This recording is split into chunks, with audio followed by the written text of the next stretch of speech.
Good morning, my YouTube viewers. It is Crystal here. I'm here this morning because I wanted to do a code review on how to make predictions on dog and cat data sets, dog and cat images with the dog and cat data set using an EasyJax neural network.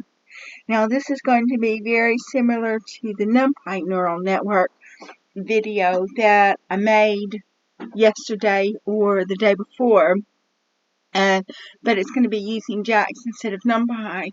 And the thing about JAX is very similar to NumPy, but not exact.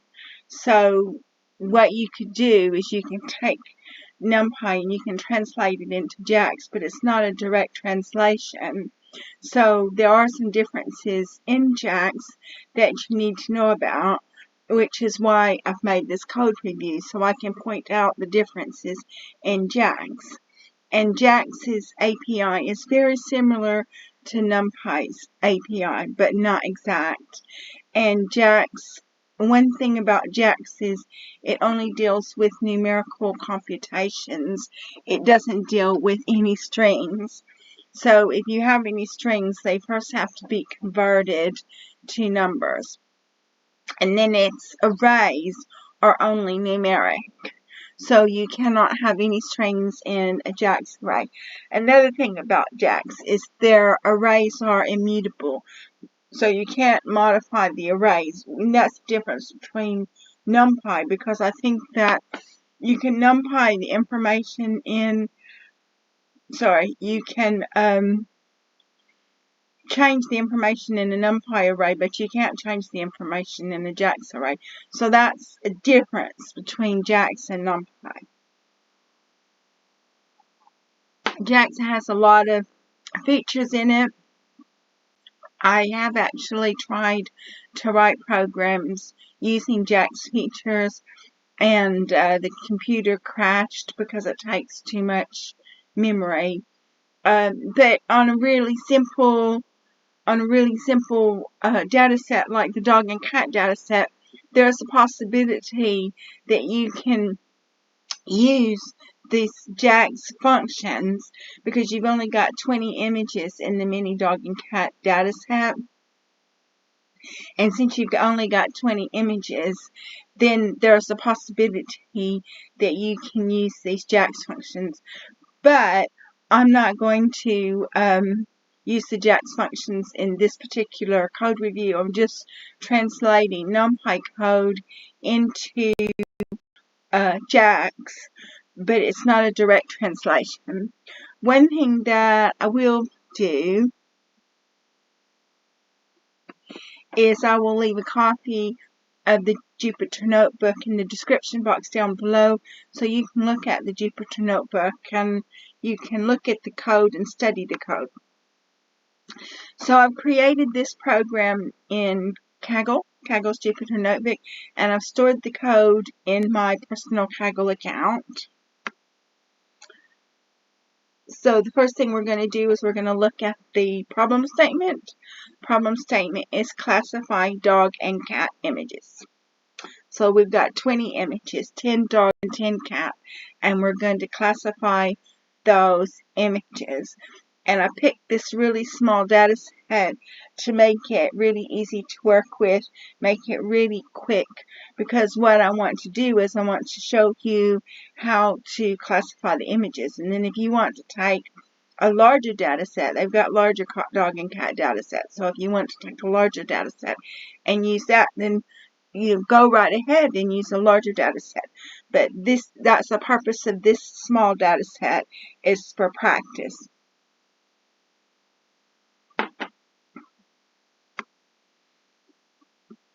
So the next thing we're going to do is we're going to import our libraries. So the first library we're going to import is JAX, because that's what we're going to be doing. We're going to be making a neural network out of JAX. Then we're going to import NumPy, and the reason why is because there's a bit of code in the program that has to be NumPy, and the reason why is because it doesn't work on JAX, because JAX deals only with numerics. It doesn't deal with any strings. So there's a piece of code that's actually not used, but I left it in the Jupyter Notebook anyway. So you can look at that. We're going to import random. Random is going to be used in that piece of code that's not used as well. I went ahead and imported pandas just in case we need a data frame. And so pandas is in there. We're going to import PIL, which processes the images. We're going to import pathlib, which processes the link to the images. We're going to import CV2, which processes the images. That's for computer vision. We're going to import OS, which goes into the operating system and retrieves the files. We're going to import glob, which does some file processing. We're going to import shuttail, which performs file processing.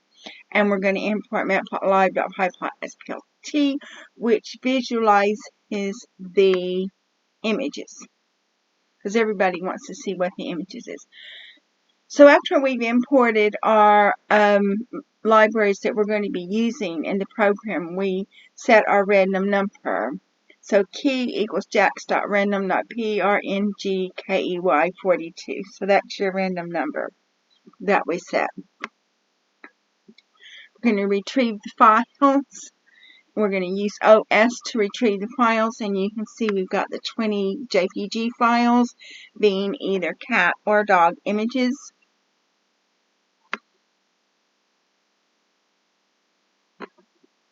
Now we're going to visualize the images using PIL. So you can see the images that we have visualized. And now what we're going to do is we're going to use a little bit of code that I got from ChatGPT, but I had to modify it, so it's not exact. And the reason why is because even when you get code from anywhere, you have to modify it generally, especially when you're dealing with complex machine learning or deep learning. You're going to have to do that. So we're going to create the function load and preprocess images, and it's going to accept the file, folder path, and the label. Image data is a blank array. Image labels is a blank array. Now we're going to create a for loop that is going to iterate through the file path, go through all 20 images. For file name in os.listdir folder path, a file name .ends with .jpg or file name .ends with .png, then it's going to process the file. img equals cv2.imread, and then it's the os.path.join folder path and file name. Going to resize the image to 128 by 128. The image equals img.astype 132, and you're going to divide it by 255, and what that does is that converts each cell to a value between 0 and 1.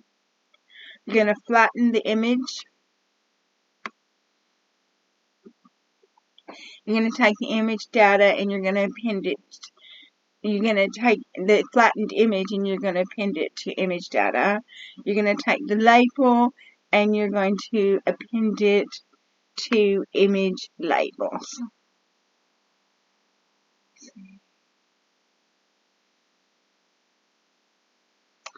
Just want to look and see where it says label.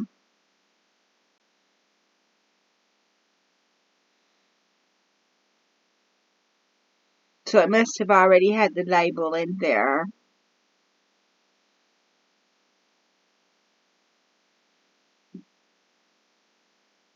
Because I don't see the label in here. I see the file name. I see IMG. I see IMG. I see IMG. I see IMG. And then we're going to return the image data and the image labels. So now what we're going to do is we're going to use the function. So we're going to use the function cat folders is you get the folder for cat, a dog's folder is the folder for dog, cat data, cat labels equals load and pre-process images, cat's folder, label equals 0. And then you print the cat data shape and the cat label shape. Dog data, dog labels equals load and pre-process image is for the dog folder and dog label. Print dog shape data, dog data shape, and dog label shape. So now what we do is we define our x and our y variables. X equals jmp.vstack, cat data, dog data. Y equals jmp.concatenate, cat labels, dog labels. Now we're going to shuffle the data. Indices equals jmp.arrange, x shape 0. Jax random dot permutation key indices independent equals true, so that creates a random number. X equals x indices, y equals y indices, so that way it's shuffled. Y equals y dot shape -1 1. You have to reshape y. If you don't reshape y, then the model won't work. So y has to be reshaped. I figured that out on my own, and that's not ChatGPT code, that's code that I inserted in there.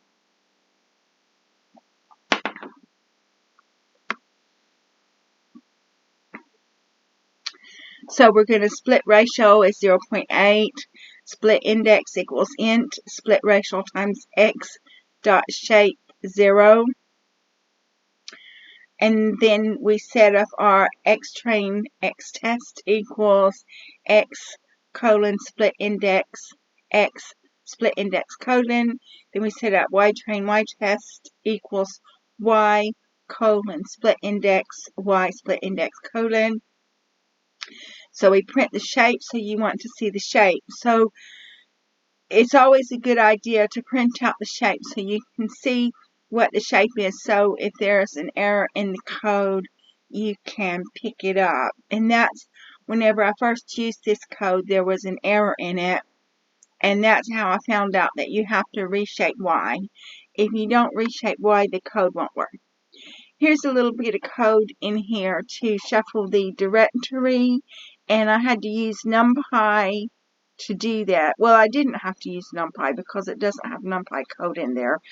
But I went ahead and included NumPy code in the import libraries just in case I needed the NumPy code. But JAX does not support non-numeric arrays. So we had to use the random, which is in the Python internal libraries, because Python has internal libraries. And I went ahead and imported NumPy in the import libraries just in case I needed to use NumPy, but I try not to use NumPy. I try to do everything in JAX.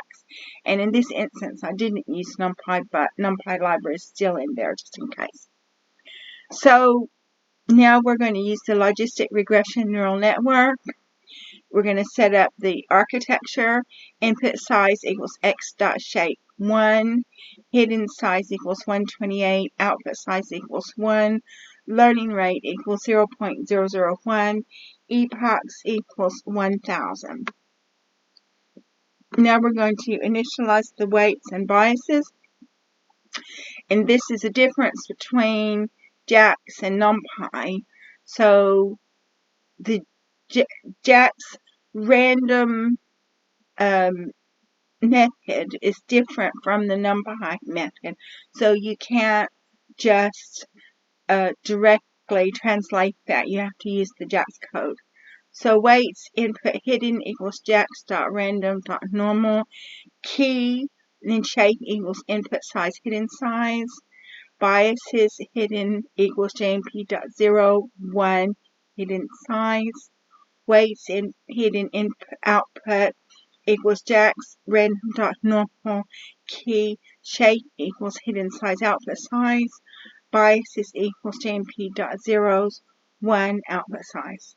And then we're going to define the sigmoid function and its derivative. So the sigmoid function returns 1 over 1 plus JMP exponent negative x, and the derivative of the sigmoid function is x times 1 minus x. And now what we're going to do is we're going to train the network. So for epoch and range epochs, and so we've got 1,000 epochs, we're going to do the forward pass, which is hidden input equals JMP dot dot x train weights input hidden plus biases hidden. Hidden output equals sigmoid hidden input. Output input equals JMP dot dot hidden output weights hidden output plus biases output. Predicted output equals sigmoid output input. Now we're going to compute the loss. Loss equals y train minus predicted output. And then we're going to perform back propagation. Output error equals loss times sigmoid derivative, predicted output. Hidden layer error equals output error dot dot. Weights hidden output dot t, that t is for transform, times sigmoid derivative hidden output. Update weights, we're going to update the weights and the biases. Weights hidden output equals weights hidden output plus hidden output dot t dot dot output error times learning rate. Biases output equals biases output plus JMP dot sum output error axis equals 0, keep dims equals true times learning rate. And weights input hidden equals weights input hidden plus x train dot t dot dot hidden layer error times learning rate. And biases hidden equals biases hidden JMP dot sum hidden layer error axis equals 0, keep dims equals true times learning rate. So now that we've set up our model, we're going to make predictions. So we're going to test on the test set. Hidden input test equals JMP dot dot x test. Weights input hidden plus biases hidden. Hidden output test equals sigmoid hidden input test. Output input test equals JMP dot dot hidden output test over weights input hidden output plus biases output. Predicted output test equals sigmoid output input test. We're going to convert the predicted probabilities to binary predictions of 0 or 1. Predictions equals predicted output test greater than 0.5 dot s type int. And then we're going to evaluate the accuracy. Accuracy equals JMP dot mean. Predictions equals y-test. And so in this particular instance, we got an accuracy of 50%. But basically, the purpose of this code and this data set is just to show you how to do it. So if you want to use a larger data set, then use a larger data set, but it's going to take longer to do it. And so that's why I chose this really small data set, just to show you how to do it. So now that we've done this code review, I'm going to go ahead and conclude the video, because I've done what I said I was going to do, did a code review. So I'd like to thank all of my subscribers for supporting my channel. If you like my video, please like, subscribe, and share. If you would like to be notified whenever I make a new video, please tap onto the bell button next to the subscribe button. And thank you very much for watching my video. I look forward to making more videos for you in the future.